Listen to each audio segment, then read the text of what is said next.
Bienvenue sur Je peux pas, j'ai l'une, le podcast qui prend plaisir à te relier au cycle universel et à ton corps comme étant la terre la plus précieuse pour ton évolution.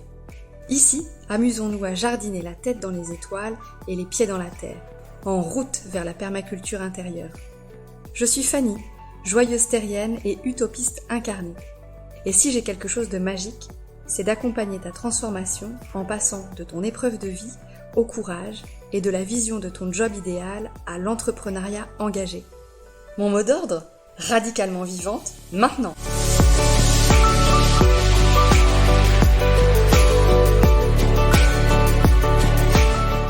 Hello les terriens, ravi de vous retrouver dans cet épisode numéro 5, radicalement vivant dans le monde moderne. Pour cet épisode ainsi que l'épisode numéro 6, j'ai eu grand plaisir à échanger avec un ami cher à mon cœur qui s'appelle Charlie. Avec Charlie, nous nous connaissons depuis plus d'une dizaine d'années et nous avons chacun nos expertises, chacun notre terreau fertile dans lequel nous travaillons. Charlie va se présenter dans quelques instants, mais avant ça, j'avais envie de préciser ceci. Ici, c'est un épisode, un cycle numéro 6, pour ouvrir le champ des possibles, pour ouvrir l'horizon de la conscience et faire prendre conscience que finalement, tous les systèmes sont interreliés, interconnectés. Je vais expliquer ici aussi pourquoi pour moi, prendre soin de la terre, c'est comme prendre soin de sa terre, qui est le corps. Voilà, je vous en dis pas plus. Très belle écoute pour cet épisode, ainsi que le suivant qui aura lieu dans 15 jours. Et je laisse à présent la parole à Charlie, qui va se présenter. Bonjour, donc moi c'est Charlie. Je suis fondateur d'une association en Vendée, donc qui s'appelle Libera Verda, et dont les objectifs sont de diffuser des pratiques respectueuses du monde vivant. Voilà, on fait de l'éducation à l'environnement, on est aussi technicien en agroécologie, et donc on crée des espaces de vie, donc en biodiversité, en tout ce qui est légumes, jardins, espaces pédagogiques, forêts, micro-forêts, forêts comestibles, et ainsi de suite. Donc pile dans le thème finalement d'aujourd'hui. Ouais, ça tombe bien. Alors moi, mon expertise, elle est plus sur le corps et l'intérieur du corps, mais toi, ton expertise, elle est plus finalement sur l'environnement, les végétaux. Est-ce que tu veux bien nous en dire un peu plus ? Ouais, voilà. Après, l'objectif, c'est que des plantes, en fait, dont je récolte les semences, par exemple. En fait, quand je fais mes semis, je les appelle mes bébés parce que du coup, je leur donne vie. Je les élève et je les éduque. Et donc du coup, l'objectif, c'est aussi d'avoir des plantes qui soient nutritives, avec des techniques qui le permettent aussi encore plus, et que avec tout ça, en fait, on puisse aussi créer de la biodiversité au niveau de la faune. Super. Quoi d'autre ? Parce que tu t'arrêtes pas là, en fait. Tu transmets ? Voilà, donc on transmet tout ça, on transmet nos pratiques, nos valeurs, et du coup, ça va au-delà, bien sûr, des techniques agronomiques. C'est aussi de comment on peut consommer les légumes, comment on peut les conserver, comment on peut les assembler en valeurs nutritives, et puis aussi expliquer les valeurs nutritives et les bienfaits en fait de chaque légume et plante. Ouais. Ce que j'aime bien moi aussi dans ton domaine d'activité, c'est finalement que tu croises plusieurs... donc déjà, toi, tu as plusieurs casquettes, mais que tu croises aussi différentes structures. Il y a les entreprises, les écoles. Est-ce que tu peux raconter un peu dans le concret ? Voilà, donc dans ce monde vivant, en fait, il y a tous les âges, toutes les origines sociales, tout type de structure. Donc ça va, en fait, on travaille avec des maternelles aux personnes âgées, en passant par tout ce qui est structure scolaire, tout ce qui est collectivité, entreprise, particulier, association, artisans, etc., etc. Tous ceux qui veulent bien travailler avec nous. Et donc, au sein des entreprises, au sein des communes, tu vas créer des jardins, par exemple. Ouais, entre autres, ouais. Entre autres. Actuellement, on est plus sur des dynamiques globales. C'est-à-dire qu'on part d'un point d'ancrage. Donc, entre autres, là, souvent, on utilise soit le jardinage, soit aussi des espaces type forêt comestible. L'objectif, c'est de les rediffuser chez les gens qui comprennent, donc avec des financements d'intervention chez les particuliers, pour après rebondir dans le monde industriel avec les écoles, dans le monde de l'artisanat, etc., etc. Et en faisant ça, comment est-ce que finalement tu as l'impression de mettre ta petite patte dans ce radicalement vivant? En quoi on est vivant finalement quand on va mettre les mains dans la terre, quand on va jardiner, quand on est en lien les uns les autres? Ah bah c'est que du bonheur, puisque du coup, déjà biologiquement, mettre les mains dans la terre, c'est aussi avoir accès à des bactéries. Moi, c'est clair qu'à partir du mois de janvier, il faut que je touche de la terre. J'ai pas le choix. C'est vital pour toi. Ouais, ouais, puis oui, puis je le sens, donc il faut que je le fasse. Et, euh, et du coup, c'est tout le plaisir de voir évoluer la plante euh, elle-même, avec les autres plantes, mais aussi avec la faune qui est soit auxiliaire, soit prédatrice, mais qui fait un tout en fait. Et c'est tout ce bonheur-là de produire cette vie et de l'accompagner, et puis de l'augmenter en qualité et en quantité. Et de transmettre aussi ça. Et de transmettre, donc du Ouais. coup, voilà, sous forme d'atelier ou d'activités pratico-pratiques. Et l'objectif, c'est que justement, donc susciter l'intérêt et accompagner les gens dans leurs gestes. Mm. Et surtout les amener à comprendre pourquoi ils font ça et jusqu'où ça peut déboucher. Et les amener à comprendre aussi qu'ils font partie d'un grand tout, et que nous faisons, d'ailleurs je dis ils, mais en fait nous on fait partie, nous les êtres humains, on fait partie de ce grand tout. Il y a une petite anecdote que tu m'as racontée là, sur le végétal. Tu veux bien nous la dire? Oui, enfin, on a un lien en fait vital de toute façon avec le végétal et très intime. Donc, c'est l'oxygène, la nourriture. Donc, en gros, c'est la base, quoi. Ouais, C'est ouais, l'essentiel. ouais. Et c'est vrai que quand tu prends conscience finalement que quand tu respires grâce au végétal qui est là, et que finalement, s'il n'y a plus le végétal, eh ben, il y a plus d'oxygène Hmm. et du coup, il n'y a plus de vie. Voilà, et ce végétal aussi, il faut pas l'oublier, qui va être aussi pollinisé par des insectes, qui va être répandu par des insectes, des animaux, etc. On a besoin de tout le monde. Oui, c'est ça. En fait, on est loin du principe de monoculture, on est finalement dans un melting pot, tous différents, mais tous utiles. Ah mais complètement, tout est utile. Il y a rien, et la nature ne fait jamais rien par hasard. Il y a toujours une raison. Ouais. Et c'est vrai que d'étudier cette nature, on arrive à mieux comprendre les raisons.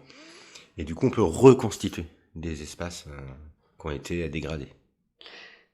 Ouais, ça c'est super intéressant. Et pour revenir encore au titre du podcast, donc radicalement vivant dans le monde moderne, et finalement, aujourd'hui, quand on regarde notre monde, est-ce qu'il est vraiment vivant partout? Ben non. Il suffit d'habiter en ville. Moi, j'habite en ville depuis 2 ans. Quand je regarde par ma fenêtre, ben finalement, le béton prend de la place, le bitume prend de la place, et le végétal est très très peu sous-représenté. Comment aujourd'hui on peut remettre du vivant dans ce monde moderne? Bah, il faut prendre des décisions radicales. Ouais. Voilà, tout simplement. Non, après, voilà, pour y arriver, c'est assez complexe. Mais en fait, les solutions pour y arriver, elles sont simples. Donc en fait, c'est juste une question de volonté et une volonté de tout le monde en fait. C'est-à-dire qu'à un moment donné, si on veut réhabiliter le monde vivant, en tout cas sur la faune et la flore, faut que tout le monde s'y mette. C'est pas parce que moi je vais planter 3 fleurs dans mon jardin qu'on va tout changer. C'est tout le monde ou rien. Oui. Et c'est la ridiculité, elle est là quoi. Mm, mm. Et d'où le fait du choix de l'éducation de l'environnement, de partager ses connaissances, puisque du coup c'est une base qui est commune, parce qu'il y a un fonctionnement biologique qui est réel, qui est là. Et du coup, comment on fait pour soit réhabiliter, soit l'accompagner, soit l'augmenter. Voilà, et on a besoin de tout le monde. Et dans cette logique, la démarche qu'on a aussi, elle est sociale. C'est-à-dire que me demander, moi, de créer un potager tout seul, je le fais pas. Il faut que les gens ils soient là et que je les forme. Donc il y a aussi cette dimension justement sociale qui permet justement de répandre en fait cette passion, cette philosophie, Mm. cette biologie et les pratiques. Oui, mais c'est super intéressant ce que tu dis parce que finalement, dans ta démarche, t'es pas là pour dire moi j'ai le savoir et je vais vous faire un carré potager ici, je vais réhabiliter du végétal par ici, je vais végétaliser tel endroit, je fais parce que moi je sais. Non, en fait, tu pars du principe que tu vas observer un environnement, tu vas étudier, tu vas faire un design, et tu vas intégrer la population locale, alors soit une école, soit une entreprise, les salariés, je veux dire, de l'entreprise, soit même les deux, la population locale, les élus, les agents techniques de la Mm. commune, et c'est eux qui vont faire. Et finalement, en leur laissant faire leur part, ça les rend aussi vivants, ça les intègre. Déjà, d'une, ils s'occupent du vivant. Eux, en se mettant en mouvement, ben, ils sont vivants, ils ont un corps qui bouge, ils ont un corps qui respire, et ils sont en relation avec les uns les autres, de tout âge. Ils sont en relation avec du vivant, qui vont toucher, qui vont sentir. Voilà, en fait. Mm. On est sur une démarche thérapeutique aussi, hein, finalement. Ouais, voilà, cette démarche globale, moi je la propose systématiquement par ce brassage social, ce brassage de classe d'âge, et voilà. Et l'objectif, c'est ce que tu dis aussi, c'est d'arriver en fait à créer des dynamiques globales en fait. Mm. Et en fait, une chose en entraîne une autre, et ainsi de suite. Et que moi, mon rôle, il est de relier tout ça en fait. Ouais, c'est ça. Moi, j'ai envie de revenir là, parce que depuis qu'on parle, là, depuis quelques minutes où on parle, il y a ce mot respiration, notamment, qui revient très souvent. Là, c'est vrai que la petite anecdote que tu m'avais racontée, c'est que finalement, c'est quand tu avais pris là des étudiants, tu avais embarqué des étudiants sur le terrain, et tu leur as dit, tu leur poses cette question, pouvez-vous m'indiquer quel est le lien que vous avez, que nous avons avec le végétal? Et du coup, c'est vrai que je suis restée quelques instants en disant j'ai peur de dire la mauvaise réponse. Et puis finalement, je te regarde et je dis bah le souffle.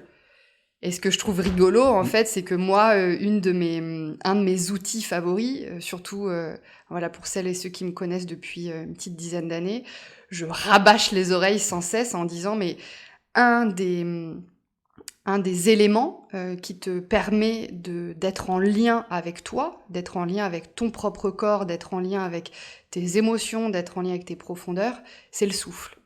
Voilà, c'est revenir à la respiration, tout simplement, une inspire, une expire, et puis sentir au-dedans de ta terre, au-dedans de ton corps, au-dedans de tes émotions, comment c'est, quelle est la météo intérieure. Et là, finalement, je trouve ça rigolo parce que toi et moi, on ne travaille pas sur les mêmes choses, et finalement, on a quasiment le même vocabulaire. Mm. On parle de terre, on parle de terreau, on parle de profondeur. Enfin, tu vois, quand on parle des sols, tu pourras aussi en parler, tiens, je crois que c'est un élément Mm. qui est important à discuter. La qualité des sols, qu'est-ce qu'un sol qualitativement sain? Finalement, moi, quand je parle du sol, c'est qu'est-ce qui s'est passé dans ta propre vie intra-utéro, qu'est-ce qui s'est passé dans ton enfance. Ça, c'est ton terreau, c'est ce qui fait ta base, c'est ce qui fait ton sol. Est-ce qu'il est pourri? Est-ce qu'il est sain? Est-ce qu'il est vivant? Hein, voilà, on revient toujours à la même chose. Et pour moi, ce souffle, le souffle, notre respiration quotidienne, elle nous permet en fait finalement d'être en contact avec nous-mêmes. Et c'est là où j'ai réalisé aujourd'hui que le souffle, il nous permet d'être en lien, il nous met en lien en fait avec le monde végétal. Je le sais, hein, mais le fait que tu poses cette Mm. question de cette manière-là, ça m'a refait un tilt en me disant mais oui, c'est super important de se dire qu'en fait, s'il y a plus de verre, s'il y a plus de végétaux là autour de nous, ben on n'a plus de souffle. Et si on n'a plus de souffle, eh ben on n'est pas en contact, on n'est plus en contact avec soi-même. Bah, complètement, hein. Ouais. Et de le faire dans une forêt, c'est encore mieux. Ah bah oui, là pour le coup, Bah oui, parce qu'en en faisant un plus, gros câlin à un arbre. ouais, et puis mine de rien, les connaissances avancent. On sait depuis quelques mois en fait que le bien-être ressenti, enfin l'apaisement qu'on ressent, alors plus ou moins, enfin à différentes échelles selon les individus, mais faire un malaise qu'on se sent pas bien dans une forêt en pleine journée, hein, la nuit c'est autre chose. Mais en fait, on sait maintenant scientifiquement que les arbres ils émettent des électrons, certains électrons que nous on capte en fait et qui nous amènent ce bien-être en forêt. Waouh.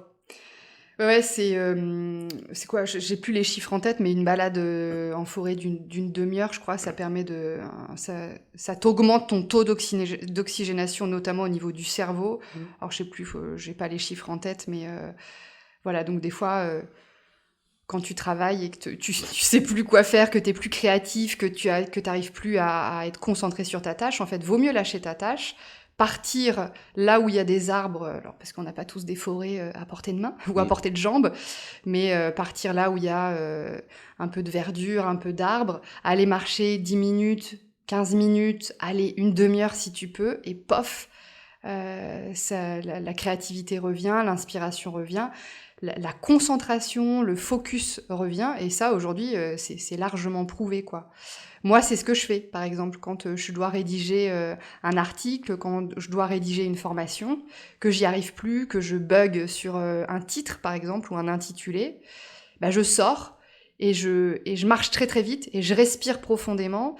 Je vais droit devant moi, je vais rejoindre un lieu là qui est à 5 minutes de marche de chez moi, où il y a du verre, où il y a de l'eau qui circule, où il y a des arbres. J'y vais, je trace. Quand je suis là-bas, je me pose quelques minutes, je fais le tour et je reviens et pof, l'inspiration revient. Donc oui, la nature, c'est aussi un média en fait pour prendre soin de soi. Je crois que Charlie, tu voulais parler un petit peu des jardins thérapeutiques aussi. On en avait parlé un petit peu avant de commencer. Ouais, voilà. Après, dans le jardinage, il y a plusieurs objectifs, hein. Il peut être vivrier, il peut être de loisirs, il peut être d'agrément. C'est pas que jardiner pour se nourrir, hein. Ça peut être aussi du paysager. Voilà, parce que voilà, Pour faire joli. pour faire Parce qu'on a joli, envie, ouais. on a envie de voir des couleurs, etc. Ça peut être du jardinage entre guillemets pour de la biodiversité. Et ça peut être du jardinage pour des soins entre guillemets un peu plus spécifiques. Mm. Donc dont l'intitulé est la jardinothérapie. Donc après il y a des mises en place de végétaux. Alors le type de végétal, les parcours inhérents à ça, et puis les choix aussi qu'on va faire. Ça peut être les couleurs, les goûts, les formes, la vue, l'odorat, etc. Enfin, il y a plein de portes d'entrée. Et du coup, ça peut amener. Alors là, on travaille avec. Ça dépend du type de public en fait, de l'âge. C'est aussi beaucoup d'interventions plutôt avec un public handicapé. Alors à différents stades. Mais voilà. Après, je fais le constat en fait. Mais ça fonctionne à chaque fois. Ah oui. Et que ce soit avec des collégiens de quatrième ou avec des lycéens ou même où on intervient aussi avec des écoles d'ingénieurs. Enfin voilà, ça marche partout. Il y a une dimension assez magique, je trouve, finalement, quand on se reconnecte à du vivant, hors de soi. Donc là, s'occuper de plantes, ben, finalement, on reconnecte aussi son vivant en soi. Et là, les gens, pouf, ils retrouvent le sourire. Quand tu plantes un pied de tomates cerises et que tu as tes premières tomates cerises qui arrivent, t'as le sourire jusqu'aux oreilles parce que tu c'est moi qui l'ai fait. C'est Ouais. assez extraordinaire, quoi. Et la satisfaction gustative et notre propre corps, lui, il va avoir la satisfaction nutritionnelle. Ouais, Donc c'est du bénéf à tous les étages, hein, ouais, et à ouais, tous les niveaux et pour tout le ouais. monde. Et souvent, le fait de cultiver ces plantes aussi, je le rappelle, mais c'est aussi donner à manger à la faune. C'est ça, c'est toute la chaîne en fait. Mm. Et tout sert à tout, donc du coup, ben voilà, faut pas les oublier aussi, les animaux. Ça fait une belle boucle vertueuse et vivante, quoi. Comme la base de l'agroécologie, c'est juste un cercle vertueux naturel, un cycle biologique, hein, c'est tout simple, hein, mais une plante, elle va croître, elle va produire de la matière organique qui va tomber en sol, qui va être décomposée, donc d'où l'importance de la faune, hein. S'il n'y a pas cette faune-là, il n'y a pas de décomposition et on est sur un gros tas de feuilles qui se décomposent pas et qui donc est enfoui et qui est minéralisé, donc en capacité d'être absorbé par la plante, qui reproduit de la matière organique, qui retombe, qui est décomposée, qui est enfouie et ainsi de suite. Et je vais rebondir sur ce cycle-là, parce qu'en fait, ça, c'est le cœur de mon boulot depuis une dizaine d'années. C'est-à-dire que quand les gens viennent me voir, que ce soit dans le cadre de thérapie manuelle, dans le cadre du coaching, ou bien même des formations professionnelles pour reconversion, j'ai des gens qui arrivent avec finalement un problème. Il y a quelque chose qui est là, qui évolue plus, comme si finalement leur plante intérieure, elle était un peu bloquée là à l'évolution, le terreau va plus. Ok, donc on va aller voir ça, aller voir ce qui pose problème. Bah tiens, peut-être que il y a des plantes qui sont pas bonnes dedans, donc peut-être finalement des souvenirs, des mécanismes de défense qui sont mal placés. Il y a peut-être des petites bêtes, je sais pas, je pense aux pucerons qui viennent des fois bouffer les plantes. Et ben là, peut-être que justement, c'est un mécanisme de défense qui est en place depuis beaucoup trop d'années et qui aujourd'hui ne va plus te permettre de vivre, mais qui va finalement venir t'empêcher d'évoluer et même parfois t'emmener sur une régression. Donc ok, et ben on va prendre conscience de ça, ça et ça, les éléments qui vont pas bien. On va favoriser une mise en compostage. Moi, j'aime bien parler de compostage émotionnel, de compostage de prise de conscience, de compostage de mécanismes et de déconstruction. Ça, c'est un peu mes mots-clés. Voilà, on déconstruit pour finalement ensuite repartir de zéro. Voilà, alors c'est pas vraiment de zéro, mais on est venu faire du ménage, on est venu enlever ce qui n'allait pas, on est venu replacer la chose au bon endroit, le souvenir au bon endroit, on est venu soigner une émotion qui venait pourrir, on est venu replacer dans le passé ce qui appartient au passé, et on peut pas le changer. Par contre, on peut changer son émotion. On peut prendre conscience que finalement, le problème, c'est pas forcément l'autre. D'ailleurs, ce n'est jamais l'autre. Mais c'est soi. Et ok, comment soi, on peut changer de regard. Et hop, tout d'un coup, notre plante, elle est nourrie correctement, avec les bons apports, au bon moment. Un petit peu d'arrosage par-ci, un petit peu de respiration par-là, et hop. Et finalement, on est comme les plantes. Sauf que on perd pas nos feuilles qui vont pas se composter sur le terreau, mais nos émotions, notre corps fonctionne comme ça. Si on regarde une vie cellulaire, dernièrement je faisais un cours sur la peau. La peau, c'est cet organe, c'est notre plus grand organe corporel qui a ce fonctionnement bien particulier, c'est-à-dire pour se construire, doit se déconstruire. Pour faire de la nouvelle peau, doit en même temps défaire la vieille peau, laisser tomber la vieille peau. Voilà, donc ça, moi, je trouve ça super intéressant. Et finalement, quand tu mets un être humain, un fonctionnement d'être humain par rapport à un fonctionnement de plante, en fait, c'est pareil, quoi. Donc on fait partie du vivant, on fait radicalement partie du vivant, quoi. Ah mais complètement. De toute façon, c'est exactement ça. Hein. Donc c'est des cycles biologiques qui fonctionnent et à partir du moment qu'on le respecte, ça fonctionne. Et même mieux, on a un terme qu'on utilise, c'est le terme aggradé. C'est-à-dire aggradé, en fait, c'est l'inverse de dégradé. C'est-à-dire qu'on est constamment, en fait, un milieu qui se diversifie, il va s'enrichir, et plus il s'enrichit, plus il se diversifie. Et ça, c'est une des clés. Et moi, je le fais le constat sur mon champ, où on est passé de 30-40 espèces à 300-400, quoi. En l'espace de quelques années. Donc, c'est simple, il suffit juste d'accompagner, en fait. Il n'y a pas besoin la non-intervention, c'est, voilà. Et il faut de la patience, parce que c'est ça aussi que nous apprend le végétal. C'est la patience.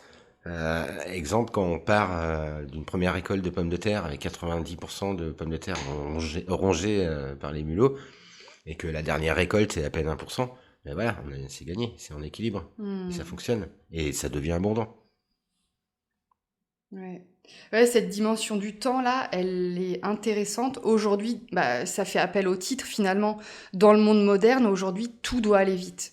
On est à l'heure des réseaux sociaux, il faut répondre tout de suite. Si on envoie un message à un tel, il peut voir, il peut constater si on l'a lu. Si on l'a lu mais qu'on répond pas, l'autre va être dans la réactivité. Mais pourquoi il me répond pas? Et revenons justement au cycle du vivant, qui sont sur une autre échelle temps.